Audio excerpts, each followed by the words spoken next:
আরে বাহ! এ তো মহা বড় সুসংবাদ। এইবার টুনিকে একটি শিক্ষা দেওয়ার সুযোগ পেয়েছি। এখনই সময় শিয়ালের পক্ষ নেওয়ার। এই টুনি গোটা জঙ্গলটাকে নিজের হাতের মুঠোয় রেখেছে। এবার এই টুনিকে একটি শিক্ষা দিতে হবে আমার। টুনির কোঠায় সব পশু পাখি ওঠে আর বসে।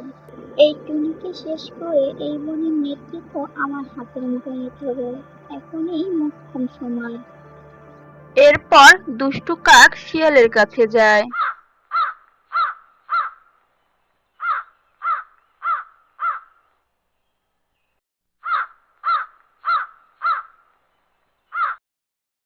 শিয়াল মহাশয় ও শিয়াল মহাশয়, গুহায় আছেন কি? কে রে তুই?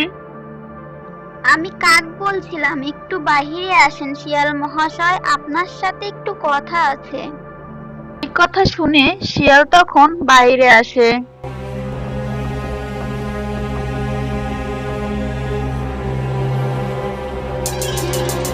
বল, কি বলবি বল।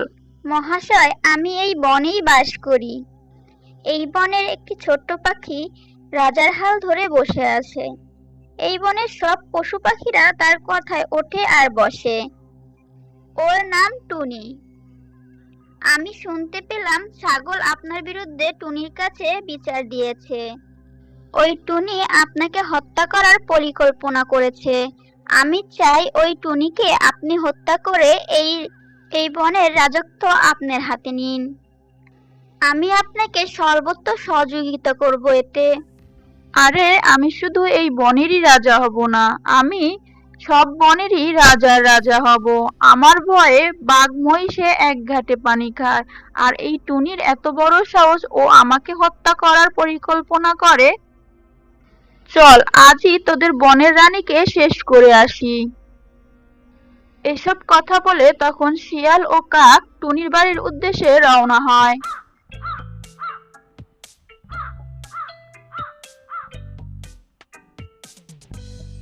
কাক তারপর শিয়ালকে টুনির বাড়ির সামনে নিয়ে যায়।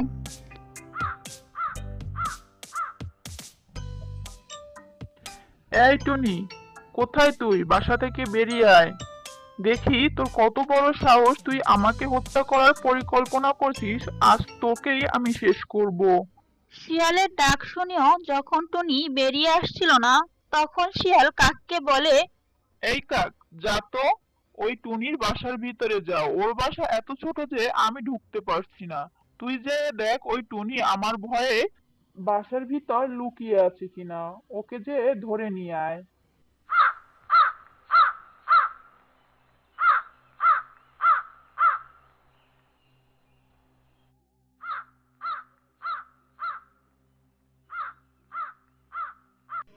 কাক তখন টুনির বাসার ভিতরে যেয়ে দেখে টুনি নেই, শুধুমাত্র টুনির ছানা বসে আছে।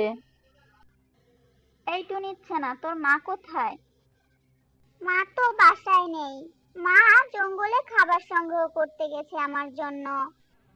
কি রে কাক, তুই টুনির বাসার ভিতরে যে মরে গেলে নাকি? তাড়াতাড়ি বেরিয়ে আয় টুনিকে ধরে নিয়ে। এই কথা শুনে কাক তখন বেরিয়ে আসে টুনির ঘর থেকে। কই, টুনিকে ধরে নিয়ে আসিস নাই? টুনি কোথায়? শিয়াল বাবু, টুনি তো বাসায় নাই। ও তো জঙ্গলে গেছে খাবার সংগ্রহ করতে। শুধু ওর ছানাটি বাসার ভিতরে আছে। টুনির ছানা? ইস, কতদিন টুনির ছানার মাংস খাই না। তাড়াতাড়ি যা, ওকে ধরে নিয়ে আয়। আমি আজ ওকে দিয়ে আমার পেট ভোজন করব। শিয়ালের এই কথা শুনে কাক আবারও ঘরের ভিতরে যায়। এই টুনি, নিচ্ছে না, চল আমার সাথে, বাইরে চল। না, আমি বাইরে যাব না। আমার মা বলেছে বাইরে না যেতে। আর তাছাড়া আমি উঠতেও পারি না। আমার মা বাইরে যেতে মানা করেছে। বাইরে অনেক বন্য প্রাণীরা আছে। তুই যাবি না, তোর ঘাড় যাবে। এই কথা বলে তখন কাক ধরে নিয়ে বাইরে চলে যায় আর শিয়ালের মুখে ছেড়ে দেয়।